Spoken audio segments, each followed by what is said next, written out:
Welcome to my YouTube channel Kittu की class. आज हम बात करेंगे स्कूल इंटर्नशिप रिपोर्ट के ऊपर ही। पिछले 3 दिन से भी मैंने स्कूल इंटर्नशिप रिपोर्ट के ऊपर ही फाइल डाली है। जैसे कि मैंने आपको पहले ही बताया है कि जो स्कूल इंटर्नशिप रिपोर्ट होती है वो हमारी 80 से 100 पेज तक बनती है। और ये फ़ाइल भी मेरी थोड़ी लंबी है, जिसके कारण मैं एक दिन ही सारा कंटेंट नहीं डाल सकती, इसलिए मुझे थोड़ा थोड़ा पार्ट्स में डिवाइड करके कंटेंट डालना पड़ रहा है। तो जैसे कि फर्स्ट डे हमने देखा था, इंडेक्स मैंने उस दिन ही शेयर किया था। उस दिन हमने स्कूल मैनेजमेंट स्ट्रक्चर और स्कूल इंफ्रास्ट्रक्चर के बारे में देखा था। पिछले उससे अगले दिन हमने मिड डे मील स्कीम के बारे में देखा था। तो आज हम देखेंगे CCE के बारे में, और teaching and non teaching staff list जो होती है वो किस तरह से प्रिपेयर की जाती है। तो हमें जैसा पता है कि कॉन्टिन्यूस एंड कॉम्प्रिहेंसिव एवोल्यूशन को हम बोलते हैं CCE। तो हम CCE के बारे में मतलब कि जब से हम स्कूल में पढ़ते थे, जो बच्चा CBSE में पढ़ा है वो CCE से रूबरू है कि CCE क्या होता है। तो इसमें मैंने पूरी आपको डिटेल दी है CCE के बारे में। तो सबसे पहले मैंने इसका कंसेप्ट बताया है कि CCE होता क्या है, और फिर उसके बाद इसका मीनिंग बताया है। आपको कोई भी तरह की कन्फ्यूज़न ना हो, इसलिए मैंने हर अपने कंसेप्ट के जो भी मेरा टॉपिक है, जैसे मिड डे मील के लिए मैंने अलग बैकग्राउंड का और अलग अपने साइड की जो डिज़ाइनिंग था उसके लिए यूज़ किया था। और ये जो मेरा CC है इसके लिए मैंने फूल का यूज़ करके इसकी जो बाउंड्री है वो दी हुई है। तो सबसे पहले मीनिंग बताया है, उसके बाद मैंने बताया है कि कॉन्टिन्यूस मतलब क्या होता है। और जैसे आगे आगे हम बढ़ते जाएंगे, इसकी तो मैं बताती रहूँगी कि CCE के अंदर हमने क्या क्या टॉपिक जो हैं वो कवर किए हैं और क्या क्या टॉपिक जो हैं वो छोड़े हुए हैं।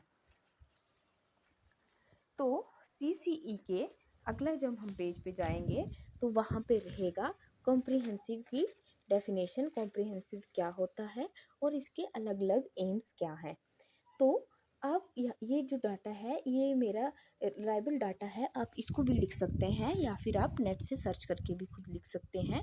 परंतु CCE है वो सेम ही रहेगा, चाहे आप जिस मर्जी साइट से लिखें या जिस मर्जी बुक से लिखें।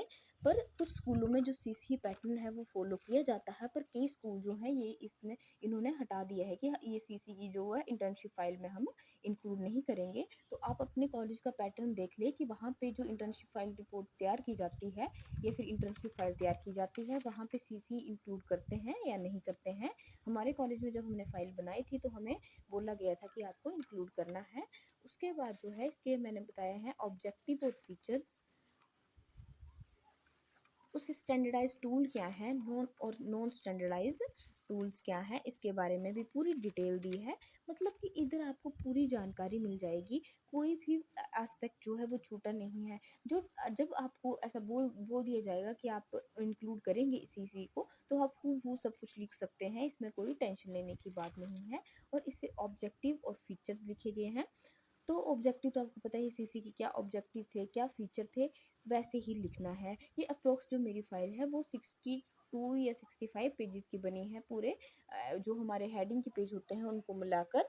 तो इसलिए आप देख, और कई कॉलेजेस में ऐसा रहता है कि जो हमारे एक्टिविटीज़ होती हैं, जैसे कि इंटर्नशिप लगी है तो उसमें बीच में टबैको डे आ रहा है, एड्स डे आ रहे हैं, लेबर डे आ रहा है, ये चीज़ें हम सेलिब्रेट कर रहे हैं स्कूल पे, तो ये चीज़ें भी हमें अपनी फाइल में इंक्लूड करनी पड़ती हैं। इनके लिए हमें जो भी हम एक्टिविटी करवाएंगे उनकी फ़ोटो लेके उन पर डिटेल रिपोर्ट तैयार करके वो हमें पेस्ट करनी होती है। NCC के बारे में अलग से हमें रिपोर्ट साथ में लगानी होती है, NSS के बारे में हमें रिपोर्ट लगानी होती है। मतलब जो जो भी एक्टिविटीज़ स्काउट एंड गाइड है कॉलेज स्कूल में, जिस स्कूल में हमारी टीचिंग प्रैक्टिस लगी है, इंटर्नशिप लगी है, तो हमें स्काउट एंड गाइड के बारे में भी रिपोर्ट बनानी पड़ती है।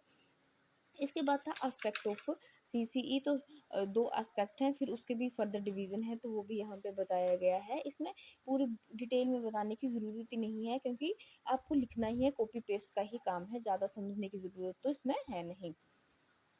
तो जैसे मैंने आपको बताया कि आपको कंफर्म करना है कि जिस स्कूल में आप गए हैं उस स्कूल में क्या क्या एक्टिविटीज़ हो रही हैं। अगर ये जो हम ड्यूरिंग इंटर्नशिप जो एक्टिविटीज़ होंगी वो तो हम परफॉर्म करवाएंगे ही, वो तो हम एड ऑन करेंगे ही। पर NCC NSS कार्टून गाइड चल रहा है तो वो भी हमें एक्टिविटी शामिल करनी होती है कि NCC में इतने बच्चे लिए गए हैं, इन्होंने वो ये एक्टिविटीज़ करते हैं, ये एक्टिविटीज़ नहीं करते हैं, ये सब कुछ इंक्लूड करना होता है। इसके बाद teaching and non teaching staff के बारे में भी एक रिपोर्ट तैयार करनी होती है कि क्या-क्या स्टाफ वहाँ पे अवेलेबल है, कौन-कौन से स्टाफ वहाँ पे अवेलेबल है, तो उसकी भी हमें रिपोर्ट तैयार करनी होती है। तो उस सबसे पहले टीचिंग स्टाफ के बारे में हम लिखते हैं, तो सबसे पहले हम प्रिंसिपल का लिखते हैं। जैसे मेरा स्कूल जो था जहाँ पे मेरी इंटर्नशिप लगी थी, वहाँ पे 6 क्लास से ही वो दरअसल शुरू हो रहा था स्कूल, तो मैंने 6 से लेके 10th तक के टीचर्स का नाम लिखा है। और उसके बाद जो है आप अपनी मतलब कि जो भी आपकी स्कूल की रिपोर्ट होगी, आप अपने स्कूल से कलेक्ट कर सकते हैं ये इन्फॉर्मेशन कि क्या-क्या जो है, कौन-कौन से टीचर कौन-कौन से सब्जेक्ट से रिलेट करते हैं और क्या-क्या उनके नाम हैं। आपको ये पूरी लिस्ट जो है वो ऑफिस से मिल जाएगी, तो आप वहाँ से इस लिस्ट को ले सकते हैं, क्योंकि ये तो पॉसिबल नहीं है कि आप एक-एक टीचर के पास जाके उनसे इन्फॉर्मेशन कलेक्ट करें। इसलिए आप इस ऑफिस से ही लिस्ट निकलवा लें, वहाँ पे आपको पूरी डिटेल इन्फॉर्मेशन आसानी से मिल जाएगी और आपको वो लिखने के लिए भी ईज़ी रहेगा। ऐसे तो आप कहाँ-कहाँ ढूँढते फिरेंगे। उसके बाद मैंने है कि 11 टू +2 के जो भी टीचर्स थे, पीजीटी सबसे पहले मैंने लिखा था टीजीटी के बारे में, और जो हमारे 1 टू 5 होते हैं वो पीआरटी होते हैं। तो पीआरटी फिर टीजीटी और उसके बाद पीजीटी के बारे में लिखा है। फिर उसके बाद मैंने डिवीज़न की है कि पीजीटी में जो है स्कूल जहाँ पे मेरी टीचिंग प्रैक्टिस थी, वहाँ पे 3 स्ट्रीम्स थी, साइंस, कॉमर्स और आर्ट्स। तो पहले सबसे पहले आर्ट्स का लिखा है मैंने टीचर्स का नाम, फिर मैंने कॉमर्स के टीचर्स का नाम लिखा है, फिर मैंने साइंस के टीचर्स का नाम लिखा है। फिर कंप्यूटर टीचर वहाँ 3-3 अवेलेबल थे, तो उनके नाम लिखे हैं। फिर मैंने लाइब्रेरियन जो थे वहाँ के, उनका नाम लिखा है।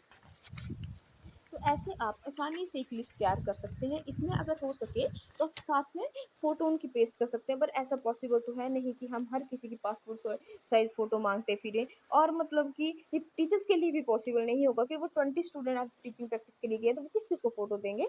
तो फ़ोटो तो पॉसिबल नहीं है, पर आपको फिर भी किसी छोटे बच्चे की बुक से टीचर्स की पिक्चर्स मिल ही जाती हैं, लेडीज़ और जेंट्स की, तो वहाँ से कटिंग कर के आप वहाँ से चिपका सकते हैं, अगर चिपकाना हो तो। उसके बाद है नॉन टीचिंग स्टाफ। तो नॉन टीचिंग स्टाफ में जो भी हमारे क्लरिकल स्टाफ होते हैं, जो भी हमारे ग्रेड 4 के रहते हैं स्टाफ, उनके बारे में लिखना होता है हमने।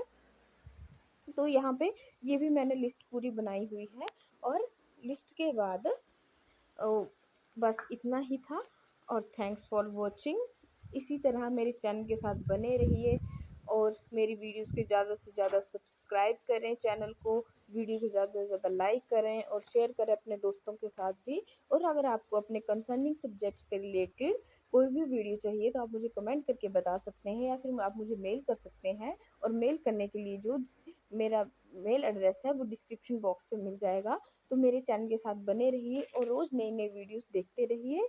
और चैनल को लाइक एंड सब्सक्राइब, वीडियो को लाइक और चैनल को सब्सक्राइब करना ना भूलें, ताकि आपको रोज़ नई-नई वीडियो टाइम टू टाइम मिलती रहे और आप अपनी फाइल्स कंप्लीट करते रहें।